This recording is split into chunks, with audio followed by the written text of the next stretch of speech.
Good morning, everyone, and welcome to the Sunday live show from Football Diehards. I am Armando Marsal. With me, as always, is Bobby Gomes. How's it going, my man? It's going well. Just woke up, got a coffee, and hopped on the show. Yeah, I apologize for we apologize for the tardiness. I was upstairs doing some things with the kids, and time got caught up there. So, but we're here now, ready to talk some football. Daddy daycare. I know.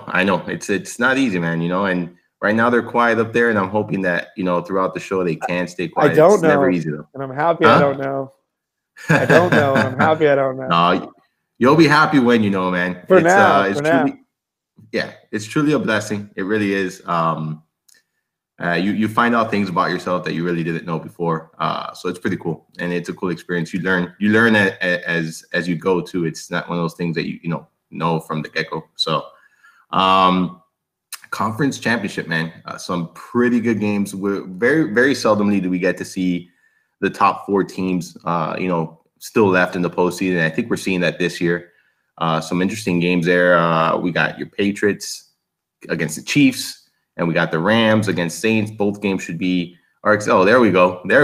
Let's go. Should I have full disclosure? I mean, anyone watching this, I think by now everyone knows I'm a big Brady fan. I get heat for it all the time down here in Miami. Who isn't a big Brady fan? I mean, there's a lot of people that are not big Brady fans. Trust me, I'm from Miami. I can tell you that. I don't know any of those guys. Yeah, I know. Because you're in Boston. I mean, how are you gonna know any of those guys? But yeah. But yeah, I get heat for it, man. And full disclosure, I'm very open and honest about these things. I have a Tom Brady jersey. I never wear it, but I do have a Tom Brady jersey. I typically get jerseys of my favorite players or whatever. I have a Barry Sanders jersey as well, who was one of my favorite running backs of all time.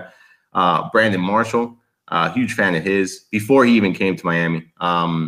So I'm a Brady fan, man, and I'm rooting for them today. I really am.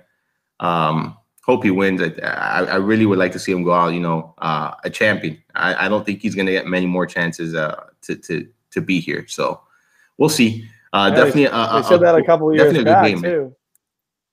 Huh? They said that a couple of years back too. They said he wouldn't get a couple more chances a couple of years back. Let's see. Yeah, I don't expect too many more years out of him, man. I don't know. All right. I'm ready to jump right into this first game here, and that's the Rams heading to New Orleans to take on the Saints. Game has a 56.5 over/under. It's jumped up half a point since it opened. 29.75 implied team total for New Orleans.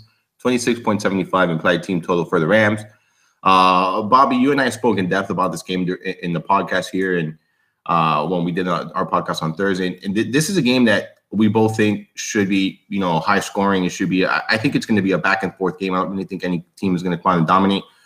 Give me your thoughts here on this game and how you're, approaching it. We only have a 2-game state, so it's not like we can fade many people, but there's a very chalky receiver here, and I'm going to eat that chalk. I'm pretty sure you are as well. So would love to hear your thoughts on this game. Yeah, I think in cash, like Robert Woods is pretty much a lock. We've seen around the industry all year that guys who face P.J. Williams in the slot, they usually are pretty heavy in terms of cash game chalk. Yeah, I think he's in a really good spot. He's at 5,700. I like pairing him with Goff and cash. They get positive game script in terms of their +3 in terms of being an underdog. So I think they're in a good spot. I like this offense a little bit. I like Brandon Cooks at 5,300 in tournaments. I think he's at a good price. Gerald Everett, we've seen towards the end of the year, seen a good amount of targets. And then the last 2 weeks, he's kind of been a dud. But they also have been playing with a lead. I think when they're playing without a lead, I think he'll definitely be more involved. So I like him as well for tournaments. I think some people will use him in cash. A lot of people try to use him in cash last week, and it didn't pan out. Yeah, on the New Orleans side, Kamara, well, I should have talked about Gurley. I think Gurley, like, a lot of people are going to take the side that they don't want to play him this week because it's the unknown with C.J. Anderson. I think I'm going to play him and just think that's where I'm going to go. I think you have to fade one of these high-end running backs, and I don't think it's going to be Todd Gurley. So much of this offense goes through Gurley. I see him getting 2 touchdowns on the slate. So I'm pretty high up on Gurley. And on the New Orleans side, like Kamara, I like the dual running back situation in tournaments with Kamara and Ingram. I think Ingram's going to go overlooked as a good leverage play in tournaments. And in the passing game, I like Ted Ginn. I think he's someone you can kind of go back to as a game theory play. He could have had a much better weekend last week if Breeze didn't underthrow him on that first play. And Josh Hill and Dan Arnold. I think Dan Arnold for tournaments. Josh Hill could be cash or tournaments. He's going to see some usage. But I like the running game on the New Orleans side.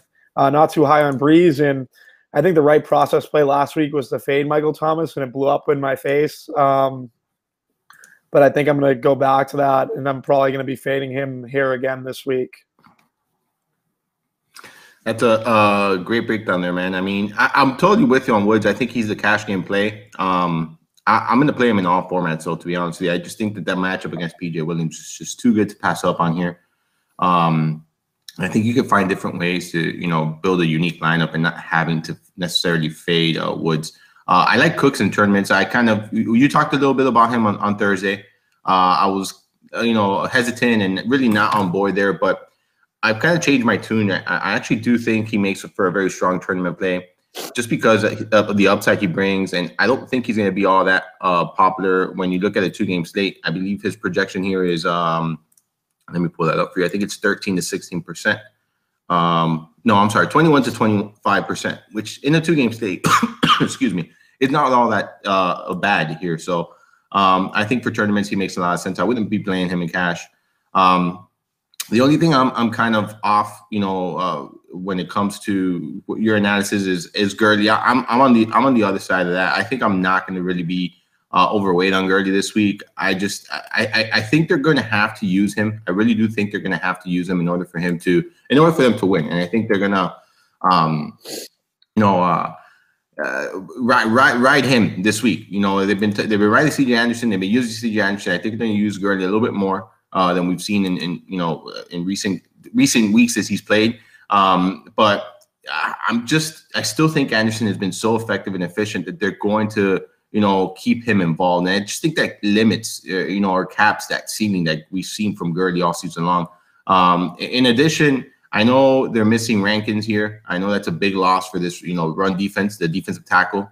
A lot of people are not really talking about that. And I think that's a huge blow for their run defense. He's like, their defensive tackle right in the middle. More of the pass rush, though. He I've been reading. He's more of I think he's going to give Goff, his absence is going to give Goff a little bit more time to get the ball out of his hands. But still, a big loss to this defensive line. So, as stout as they've been throughout the season, I think you have to really consider that. Because, if you look at the numbers, you don't want to play a running back against this defense. But they're missing a big part of that defensive line. So that is the bright side here for Gurley. My only concern, it's not really the matchup, again, Bobby. It's just, are they going to, feed him, 25 plus times like we're used to seeing? Or is he going to get, anywhere between 18 and 22? I just don't know that volume is going to be there. Like we're used to seeing, like we saw at the beginning of the season, just because C.J. Anderson has been so efficient. So definitely something that concerns me. That said, I will have exposure because we know the type of upside that Gurley does provide here. As far as the Saints, I'm fully on board. This is my favorite offense. I know you're a little bit less excited about them than I am. I love Alvin Kamara. We talked about this on Thursday. I love Alvin Kamara. To me, he's the top back on the slate, and it's not even close. And then I just, I haven't seen what I wanted to see from Mark Ingram, man. It's tough for me to really, back that up and support that there. His price is great. You made that's a great point. His price is great, but can't go there. I do like Drew Brees. I'm going to be probably with the field or maybe even overweight on Drew Brees. I like Michael Thomas. I'm going to be playing him. I think this is a good matchup for him. I also like Ted Ginn. I think that's a great call. I'm going to be using him. We saw his involvement, immediately when he, last week and when he returned in week 16, we saw that, they're going to be using him. They're going to be passing him the ball. He has that big playability. And earlier in the week, that's why I was kind of a little bit, less excited about Brandon Cooks. Because I feel like him and Ted Ginn really bring the same to the table. And you're getting a much cheaper player in Ginn. So I still think I like as far from point per dollar standpoint, I like Ginn more than I like Cooks, but I do think they're both very strong tournament options here. As far as the tight end, I can't get on board, man. I know Watson's more than likely not going to play. Officially listed as questionable from what I last read, which was not that long ago. I don't think that has changed. So I just can't jump on board. My tight end is going to come from the next game, not really this one. Both defenses are in play. I mean, all defenses are in play this week. At the end of the day, all defenses are in play just because there's only 4 games. You know, it's not like, oh, you have to, and it's all good offenses. You know, they're all good offenses here. So in my opinion, just go with it. I think the Saints are interesting because, as I mentioned on Thursday when we spoke, 9 of Goff's 12 interceptions came on the road. So to me, that's, you know, pretty interesting. That said, though, missing that pass rush in Rankins, I think that's a big loss. So I don't know if they're going to be able to get that pressure on him to make him force these mistakes. But I'm going to go ahead and go with the numbers there, where he does tend to make mistakes on the road and plays worse away from Los Angeles. Any thoughts on that analysis, man? No, yeah, I like that. That's pretty good. Yeah, my only question, like, this is the conference championship. Like, Gurley, I feel like they're gonna, like, since Cooper Kupp's left, the offense hasn't been as efficient. And I just see, I know C.J. Anderson had a great week last week. Levitan tweeted about Gurley having his ceiling game within the situation of having C.J. Anderson taking up so much of the market share in that backfield. But I think, I don't know, I feel like if I'm McVay, like, I'm leaning on Gurley, and I'm just trying to create a narrative for this situation. And then, like, it's a 2-game slate, and I'm trying to get the ball to Todd Gurley as much as possible in this situation. So that's why I'm going with Gurley. And yeah, that's pretty much, that was kind of, I think we should talk about, we have Keith Kirkwood out. So I think in tournaments, a guy like Traquan Smith on the outside, he won't see, well, actually, do we know who he'll see? I think, let me see here. Well, it looks like all right. So it looks like Kirkwood was going to see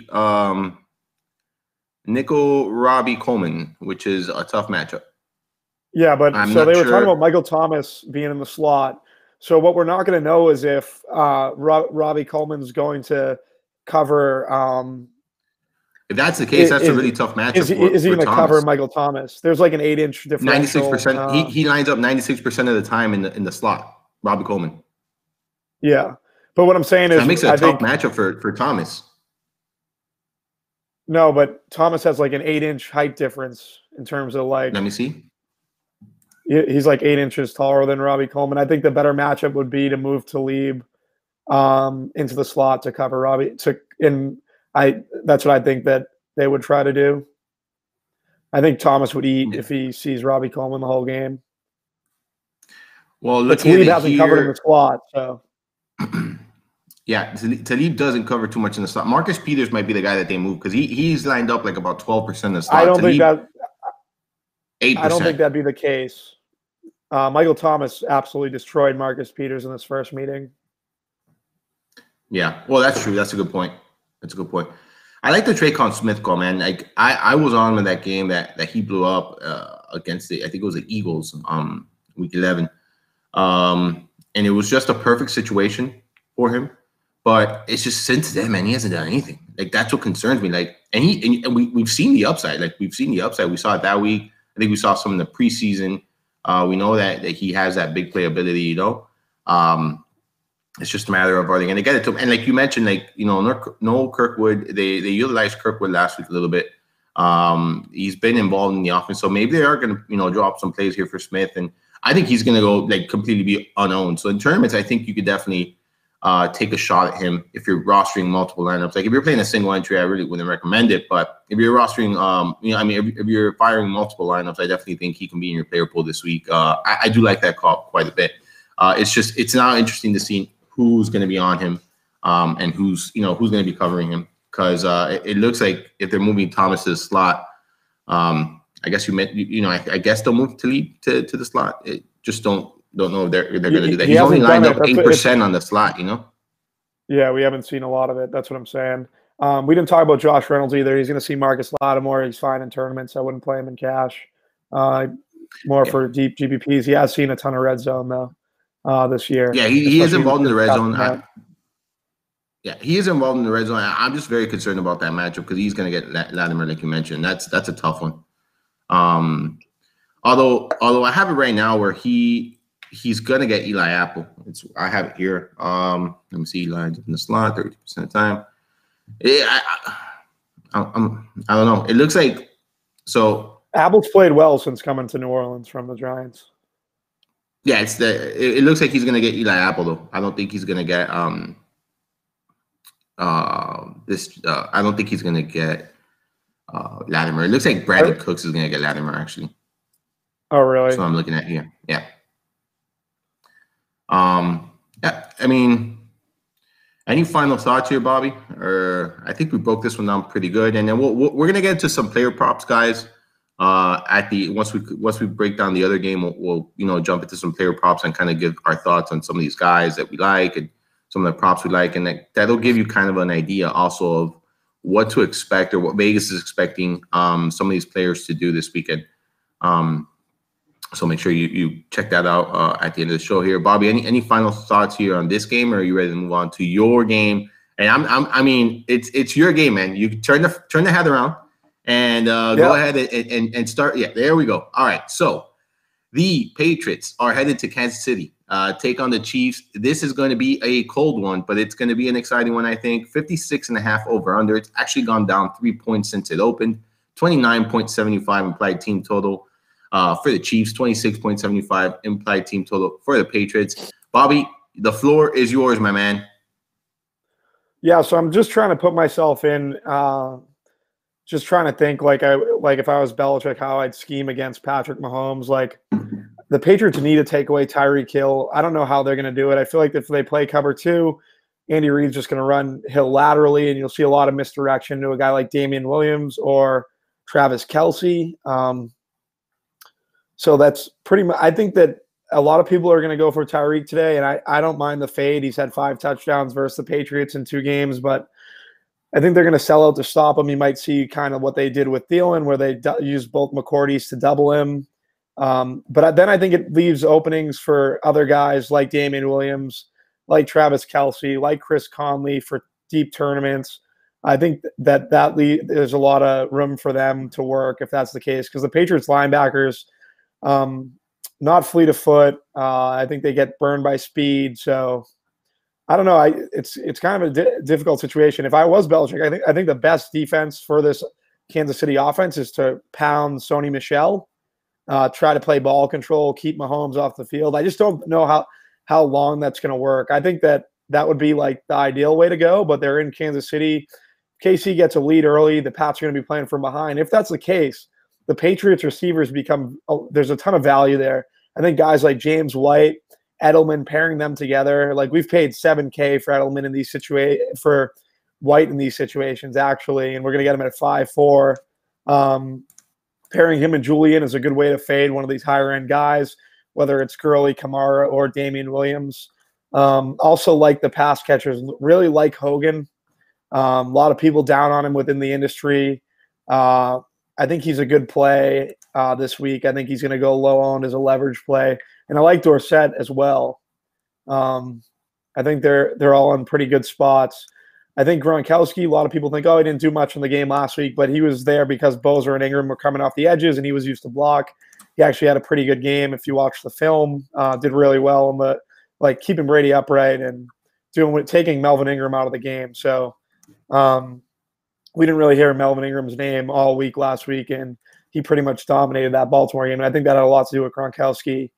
But this week, if the Patriots get behind, I think we're going to see Gronkowski. We haven't seen him run a lot of seam routes this year. I think he'll run a few in this game. He's going to see Eric Berry if Eric Berry is going to play, which I think he is going to play. Eric Berry shuts down tight ends when he's fully healthy. But I think that you can roster Gronkowski here, and I actually rather Berry playing because I think it'll be another reason for people not to play Gronk, and I think it's a good leverage play. He definitely can score 2 TDs in this game. I think the Patriots defense is the best point per dollar defense on the slate, but you can use the Chiefs D as well. Chris Jones has played really well. They're, like I said, getting Berry back. I think the Chiefs D is going to have a lot better game this week. I think Sammy Watkins is going to be the chalk for cash games at 4K. He's one of the better point per dollar receivers on the slate. I don't mind a fade of him in tournaments, to be perfectly honest. Yeah, and I like Patrick Mahomes a ton in this game too. I don't know. I just think if everyone's going to go, I feel like a lot of people are going to go down to Goff, and I think that Mahomes is at home. Kansas City's done it all year. Go at what we know. Like, we're getting Patrick Mahomes at 6,600. Like, don't be afraid to roster him in this spot. That's pretty much how I see the game going. How's your breakdown?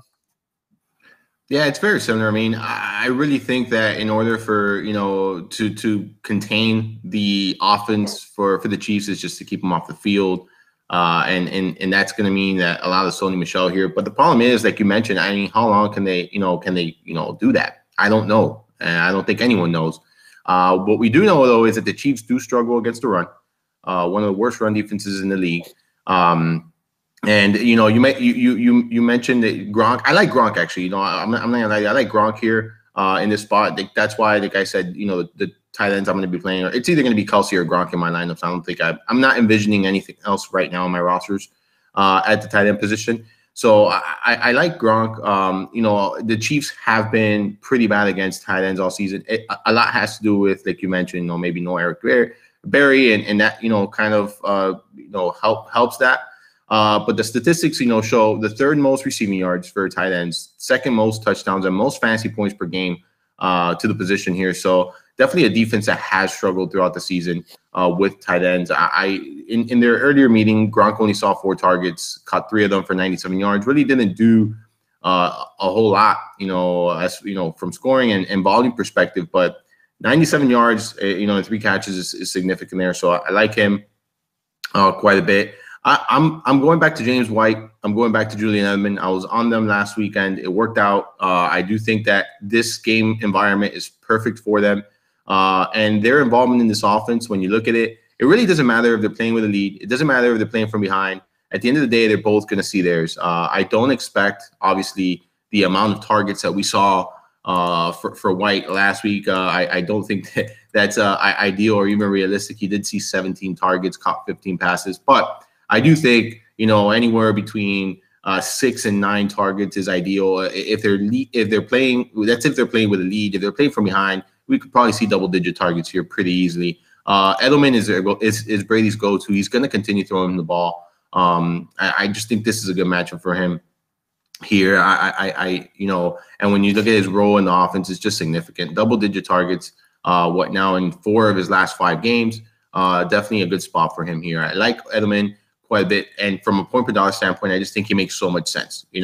On the other side, I mean, the Chiefs are the Chiefs. They're arguably the best offense in the league.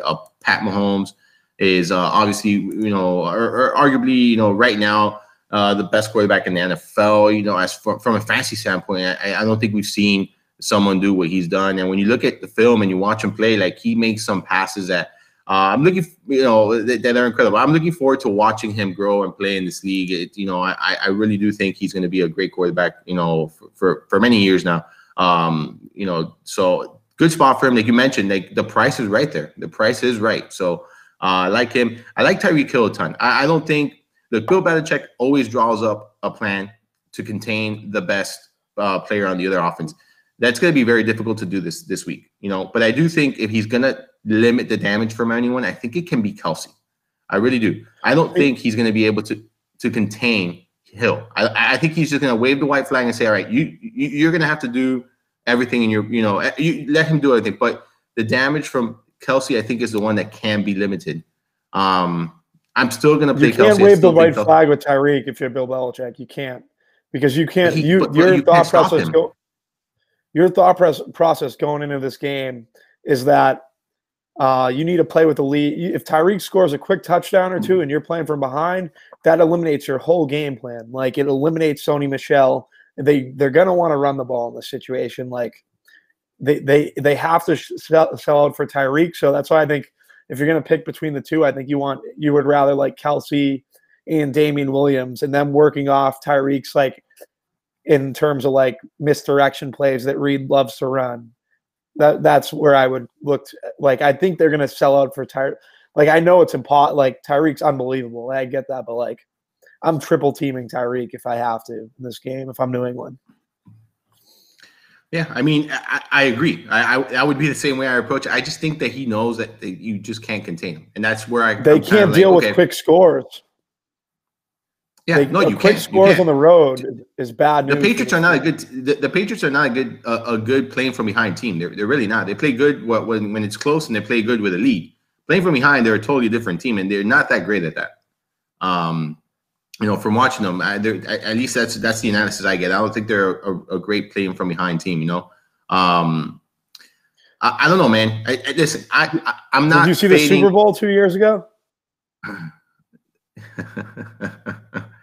I'm just saying. I don't know. No, I know. I mean, I'm just messing with you. I know the situation's different. Yeah. I know it's a different season. They're on the road. I get it. I'm just messing with you. No, I know. That's what I'm saying. Like, I don't. I'm glad they won, but I still blame Pete Carroll for that. I was talking about the Atlanta 28-3. Oh, they choked. They choked. Yeah, playing from behind. No, but Atlanta choked in every way possible. They took the foot off the gas. Either way. Listen, I get you. I don't think this is going to be a game where they're chasing points by too many, though. I think this is a game they outright win. I know you and I had this discussion on Thursday. You think Kansas City's going to win. I think Patriots are going to win.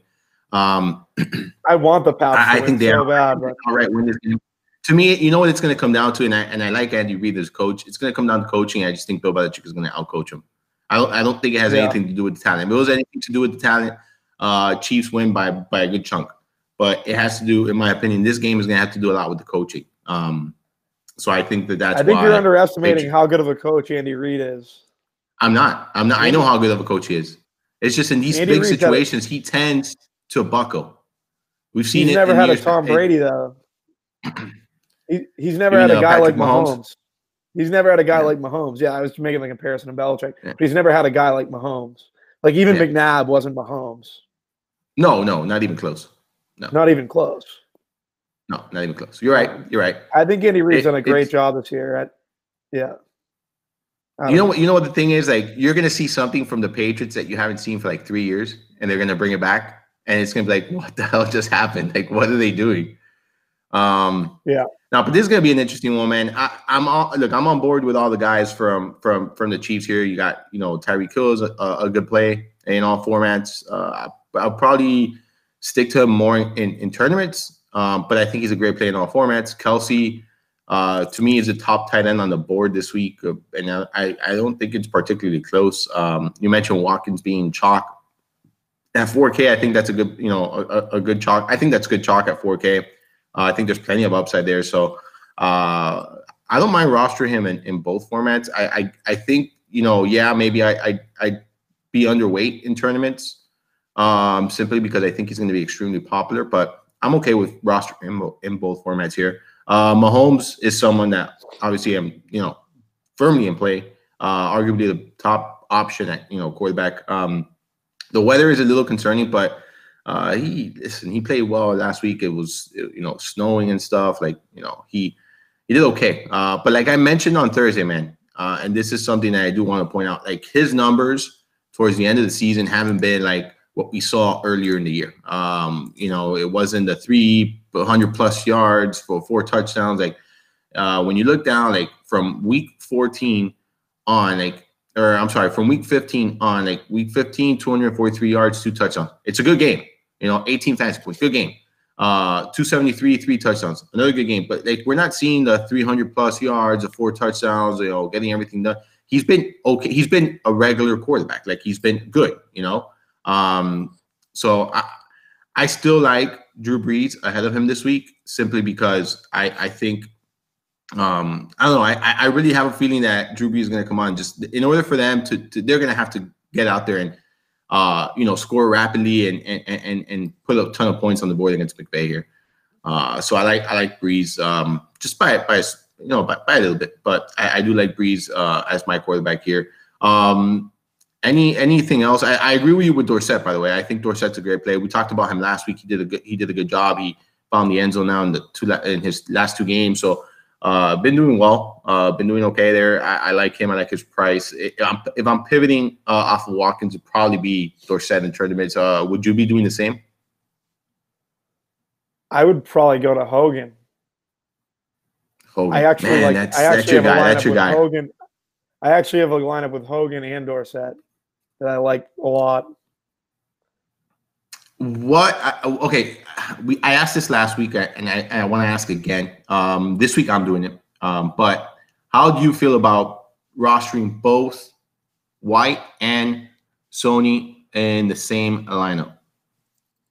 Yeah, I'm a big fan of it. I feel like a lot of people are going to go to it this week, and I think that the better option would be to do it with the Saints running backs, with Ingram's price being what it is, and running it back with Goff and Woods. Okay, yeah, because I'm gonna go there, man. I'm gonna go Michelle and White in some of my lineups. I really think I think a lot of people are gonna. My issue is I think a lot of people are gonna do that. Yeah. Yeah, I think that's going to be a popular build. Yeah, I mean, I hope not. I hope not, because I'm going to go there. Because I mean, you still, you know what? I don't know. You still have Damian Williams, that's right now projected to be the most popular running back on the slate. Actually, yeah, along with Kamara. And then you got James White, you got Gurley, Kamara. I don't know. I don't know. Maybe you're right. I don't. Based on the projection, I don't think that's going to be the case. Because there are a lot of options. Oh, really? So yeah, yeah. I'm seeing like the projection right now have. So again, like, all right. So Kamara and Damian Williams are two most popular running backs, 61 to 70%. Then James White, 51 to 60. Excuse me. Then Michelle, 31-40. Then Gurley, 26-30. So like. I don't know. Where's Ingram, though? Maybe. No, Ingram's at 17 to 20. Yeah, so there you go. I think it's going to be – I think the Saints running back stack will be less popular. Are you going to be underweight, or are you planning on being like kind of with the field on Damian Williams? Because I'm planning on being underweight. I'm trying to decide who to fade right now out of Gurley, Kamara, and Damian Williams. I would say Williams. All right, we've talked these games up pretty good here. Want to get into some prop bets here? Yeah, we can get into some props. All right, speaking of Gurley, you're making the decision on him right now. So his prop here on the rushing yards is 76.5 at -120. Receiving yards 34.5 at -105. 3.5 receptions at -150. I actually, look, it's tough to get a read on what he's gonna do this week, because we don't know if they're gonna give him the ball as many times as we would like to see or not. Truthfully, I agree with you. If they want to win this game, they have to feed Gurley. Like, they have to feed Gurley, right? So I'm assuming that McVay knows this. I'm assuming that McVay wants to win this game. So I feel like, yes, they're going to feed Gurley. So I like the over there. I really like the over, especially that, yeah, you look at the numbers, and I read something the other day that they haven't given up over, 75 or 77 rushing yards, and God knows how long. But again, there's no rankings this week. I think that's a big loss for them. And you're talking about Gurley as a special back. And this offensive line is arguably the best offensive line in the league, and they've been playing so well. All right. So I like the over there, man. I think Gurley can get it done. Yeah, no, I like Gurley. I like that call. I think that I hope a lot of people overlook Gurley but I don't think that's the case in terms of these projections. It's a 2-game slate. I don't know. I just can't. I'm happy C.J. Anderson did what he did last week, because now you have to make a decision. I would just side with Gurley. I think it might scare some people, and I don't know. I would rather just take what I think is gonna go with what I think. Yeah, 26 to 30%. I'm playing Gurley, dude. Yeah. That's a very low projection there. Very low projection. I'm probably now, like, if that projection is accurate, and it typically is, that's Fantasy Labs, I might want to be overweight on Gurley myself. Let's pull up here another running back. Let's pull up Ingram. I know you've talked about him here. Rushing yards 45.5 minus 125. Receiving yards 10.5 minus 115. I would not touch those bets at all. I wouldn't touch that. See, I'm different. I think Ingram the over on the yardage total. I think that New Orleans could win this game by 2 TDs. And if so, like Ingram's in play. Like this is just a solitary bet outside of like the Gurley play because they kind of don't correlate really, but they kind of do, I guess. I don't know. I like Ingram today. I think he's a great leverage play. It's 17 to 20% at home as a favorite. The line correlates to these running backs in New Orleans. Like Ingram's a really good play. Okay, let me pull up Kamara here. Let me put Kamara because I think that's a one that we should talk about here. And yeah, he has a 64.5 rushing yard prop at minus 105, 5 receptions prop at plus 110, 40.5 receiving yards at plus 115. I don't know if I can get on board with the 64.5 rushing yards, but I do like the receptions and I do like the receiving yard prop there. I think he can go over easily here, especially if this game is going to be a close, high-scoring game because we know he's going to be involved here in the passing game if that is the case. So, is he going to be involved in the passing game? Because we didn't see that last week. Like I'm a little nervous because I feel like a lot of teams are like taking away what Kamara can do. I had Kamara in the spot last year in the game that was in LA and he crushed. I want to play Kamara, but I'm a little nervous. Like, wouldn't you rather just play Damian Williams, who you know? Well, actually, I don't know. That's not necessarily true. I think the Patriots. Well, we didn't mention where's going to play. We didn't mention that. I think that's that's the thing. Like that's the other thing is like that's the decision for me is like Kamara or Damian Williams. Damian Williams has Ware back. A lot of people like don't understand. Like even if Ware takes 1, 2, or 3 carries, like that's 3 carries away from Damian Williams within this game. Like, so and yeah, I'd probably lean carries. Kamara, but what? This is the thing. This is the way. This is how I break it down, man. And this is how I kind of, I guess, come up with my conclusion is I really, really know. Phone's ringing. I know the phone's ringing here, but look, I know what Kamara does with Ingram on the field and with Ingram active. I don't know what to expect with Ware active and how they're gonna treat that situation. And I think that's ultimately how I'm gonna, that's how I'm gonna come up with my conclusion. Like I know what to expect. I don't know what to expect from Williams. I think it'd be silly, and I think we both agree that Reed's a good coach and he's gonna, identify this. But I think it'd be silly to take away, a lot of the carries from Williams for Ware because I just think Williams fits that offense so much better and it's pretty clear from based on what we've seen. So that's the way I look at it, man. Speaking of, let's look at some props here for the running back position here at Kansas City, and we have Williams. Here we go. All right, so here we go. Williams 67.5 rushing yards at plus 110, 4.5 receiving yard. Receptions at minus 140, 33.5 receiving yards here at minus 105. Any thoughts on that? Yeah. I like the over for receptions. I don't know about the yards. Yeah, the yard is tough. The rushing yard is tough, and the receiving yard is like kind of right there, borderline.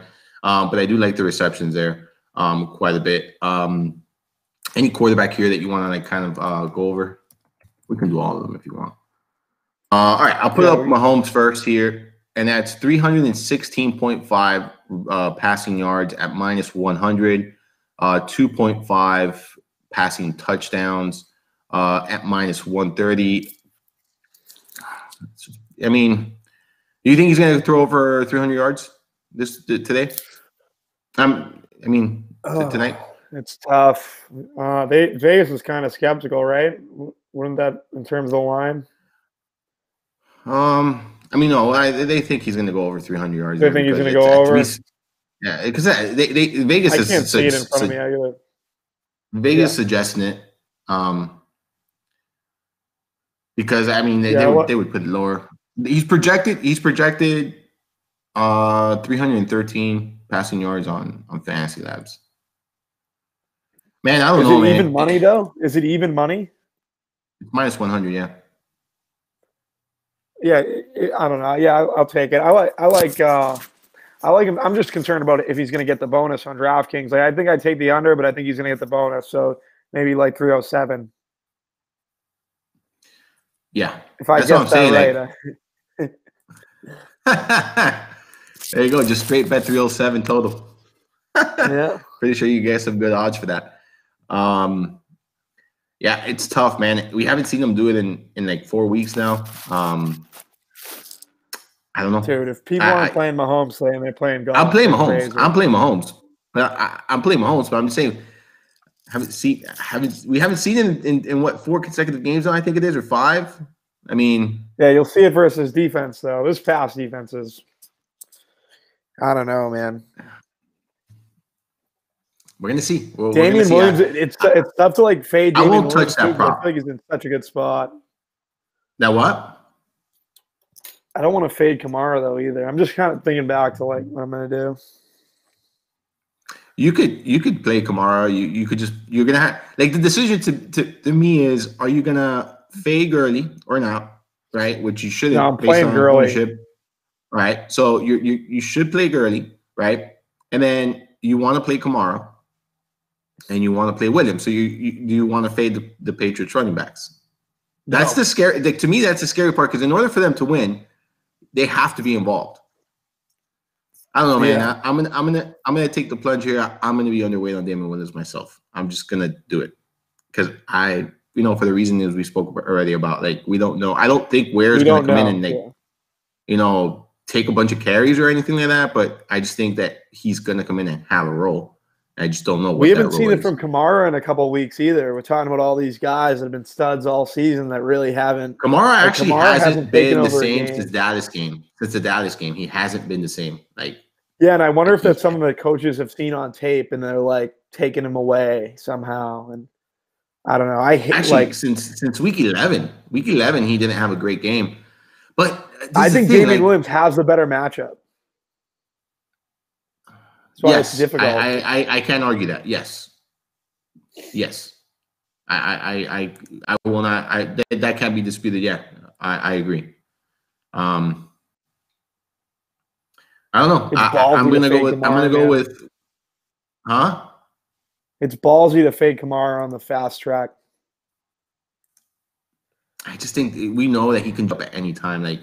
And he's still like look, week 16, he still had it wasn't like a huge game from him, but he still found the end zone twice, caught 4 passes, 82 yards, 23 rushing yards. Like, his involvement is still there in the pass game. Like, we haven't seen. Okay, so all right, we haven't seen the Kamara we saw at the beginning of the season, of course, because Ingram is involved. But look at 4 targets, 6 targets, 9 targets, 6 targets, 11 targets. He went through 2 games there.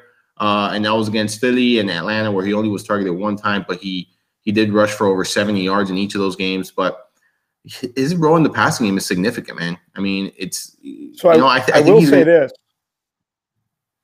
linebackers, the linebackers for the Rams, they can run. A lot of them they're smaller than the normal linebacking cores we see in the NFL. Like, they can run. I'm not sure how their numbers are in coverage, but I feel like they could keep pace. They could prevent Kamara from Kamara's obviously but they're more suited than other linebacking cores to keep Kamara in check in the passing game. You know what I'm saying? Yeah. They weren't a defense that allowed a ton of damage from through pass catching backs. I think it was only I could pull that up. I think it was 78 or 79 receptions this year. 79 receptions this year to running backs, kind of middling. 477 receiving yards. That's bottom. That was bottom 4, bottom 5. But they did allow 4 receiving touchdowns, which is tied for 3rd most in the NFL. But the yardage was they weren't giving up a ton of yardage. 4th fewest receiving yards for running backs. That's definitely worth noting, and I think that backs up the statement you just made about these, linebackers being pretty fast. Yeah, I think out Mark there. Barron's a linebacker there, and he used to play safety. He's kind of undersized. There's a couple of them. All right, so we touched up there on Mahomes. Breeze also projected the prop is a 304.5 at minus 105, and he also has a 2.5 touchdown prop at minus 125 here. I'm telling you, man, I like Breeze. I like the over for 300 yards at 304.5. I mean, it sounds silly that I just said I like the over for 300 yards, but I would take the over there. I know you won't because you're on Ingram. So that's like, so you think it's going to be a different type of game. I don't like Breeze today. Yeah, I know. I like him. I think that's fine. I think that I think he's going to get the 300 yard bonus this weekend.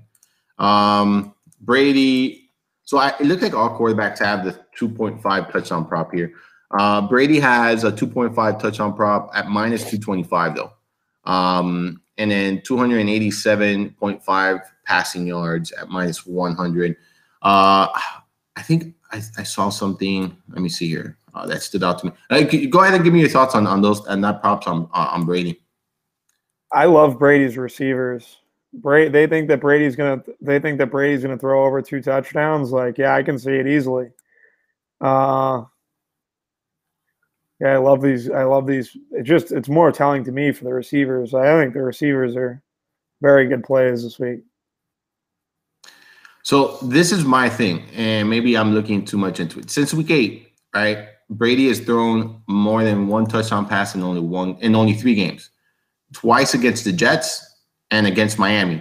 None of those games should count because those defenses are terrible. All right. Other than that, he's thrown 1 or fewer than 2 touchdowns in all the other games since week 8. So that's concerning me. I guess maybe that's why it's minus 225. Vegas really does not think it's going to happen. Would I be surprised to see him throw 2 touchdowns? No, 3 is tough. I mean, you need 3 from him to get the over there. So that to me is tough. I probably won't touch that bet. I do like his receivers. I do think he's going to have a good game, but I don't know if I can fully trust him like throwing 3 touchdowns. That's pretty ballsy, especially if we both think like in order for them to win this game, in order for them to come out victorious, it is running the ball. Yeah, I think that, but I think they're going to be playing from behind. I think that's how they're going to. I think this is going to be a close game. I think they're going to be playing from behind. No, I think this is going to be a very close game.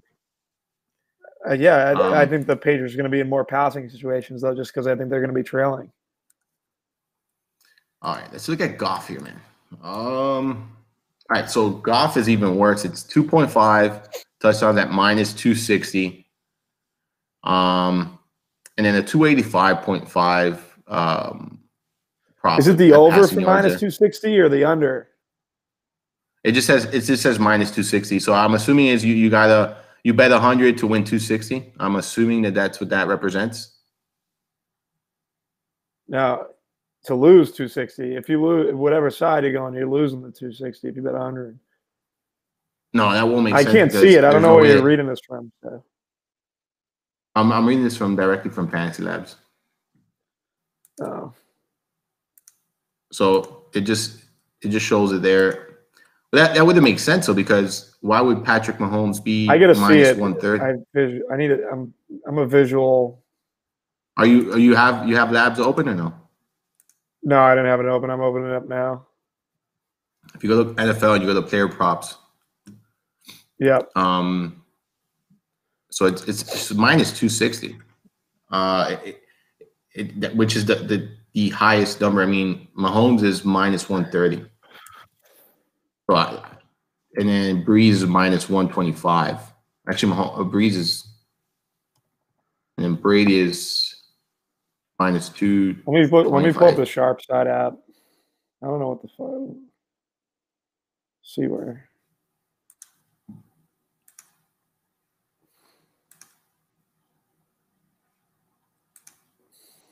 Because that would represent that there's no way that represents it. Off he's the the favorite yardage to prop. I throw. just want to get off that for a second.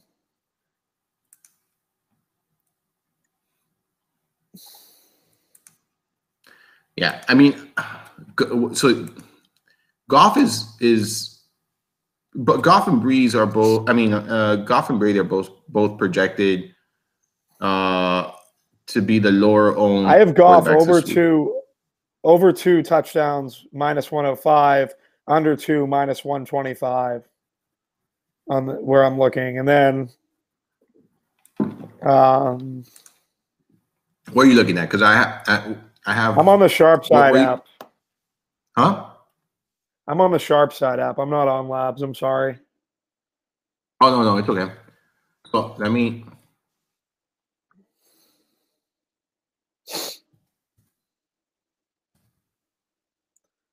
Yeah, I don't know.